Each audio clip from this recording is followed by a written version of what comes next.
It is a war that has made headlines here because American lives and property are in danger. But what's really happening in Liberia? Tonight, a unique behind-the-scenes look at rebel forces in battle and their leader as we focus on Liberia's brutal civil war.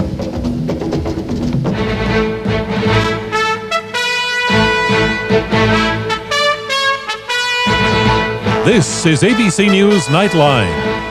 Reporting from Washington, Forrest Sawyer. Look around the West African nation of Liberia, and you'll see echoes of the United States. The country was founded as a home for freed American slaves. The capital city is named after President James Monroe. The soldiers dress like American GIs, and American culture is widely admired. Look around and you'll also see the fingerprints of the U.S. Washington operates critical intelligence and communication installations there. Military ships and aircraft are permitted to land with just 24 hours' notice. So it is an American problem when Liberia sinks into civil war and economic collapse. The government's run by a former Army sergeant critics call a murderer and a thief. The rebels are led by a former government minister accused of embezzlement and associations with Libya's Muammar Gaddafi. Peace talks now in their second day remain deadlocked. Just how brutal is this war? We begin with a remarkable portrait drawn by Nightline producer George Rivera and correspondent Don Kladstrup of life inside the rebel forces.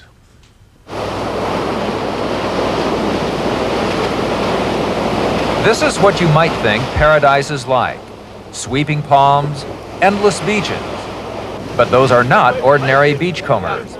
The only shells they care about are the ones you put in guns. They are rebel soldiers, members of the National Patriotic Front, a movement aimed at overthrowing the government of President Samuel Doe. Though well armed, their greatest weapon is fear, and they are suspicious of everyone, anyone whose sympathies might be pro-government. These men say they are farmers. The rebels are not convinced. The suspects were captured while trying to paddle a canoe across a nearby river. Rebels think they aided government soldiers in escaping from the area. Confess or else. The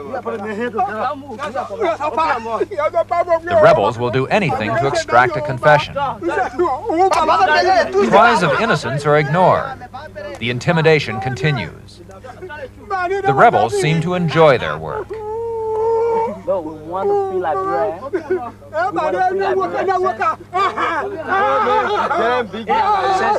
Finally, it stops.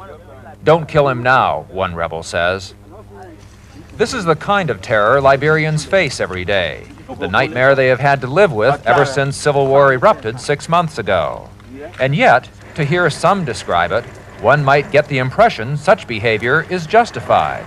This is just an ordinary civilian uprising. It's not a military coup, not a military situation. Ordinary people uprising, trying to bring fair play and justice. Charles Taylor is leader of the rebels.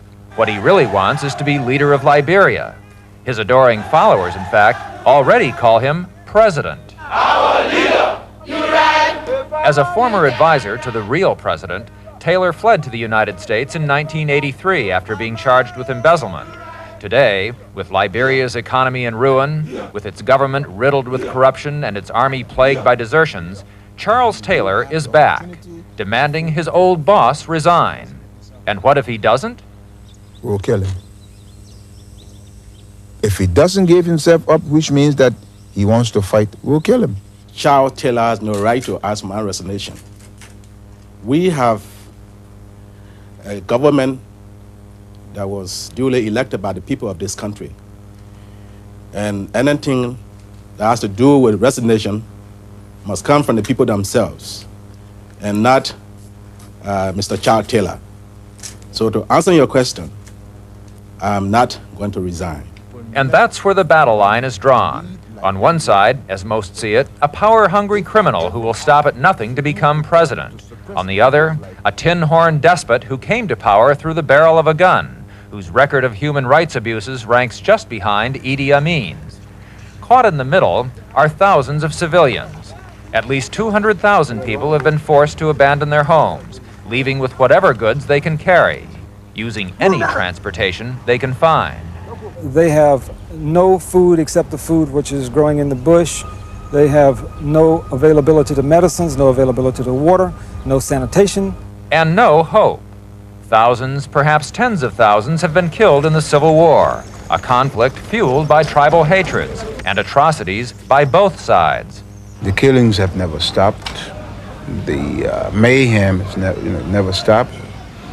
The country is going downhill, it's ruined, the economy is ruined, everything is just, it's just taking a backward turn. If it weren't for the bloodshed, it would almost be comical. These are the people Taylor says will help restore democracy to Liberia. Young people, uneducated people, tripping out on the thrill of taking part in revolution, dressed in clothes they've stolen along the way. Their idea of a good war is the chance to steal more. We are the commandos! Special force commandos! Special force commandos! There is no chain of command here, but there is magic and superstition. This rebel is holding the leg bone of a government soldier he says he killed. He thinks it'll bring him good luck. One thing for sure, this is not war as we know it. There's no Air Force or Navy. No grand military strategy aimed at seeking out the enemy. This is Africa, and in Africa, the enemy often finds you.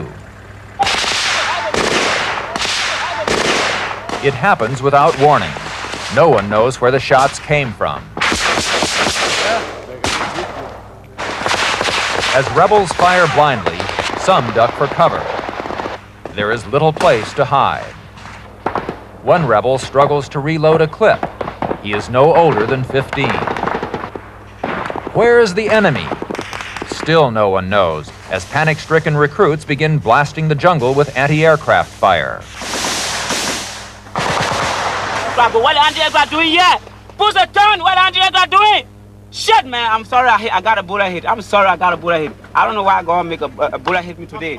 He is the only casualty. Ah, my God. The battle lasts for 15 minutes. The enemy is never seen.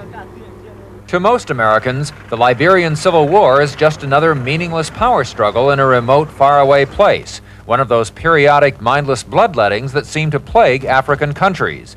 Charles Taylor would like to change that perception.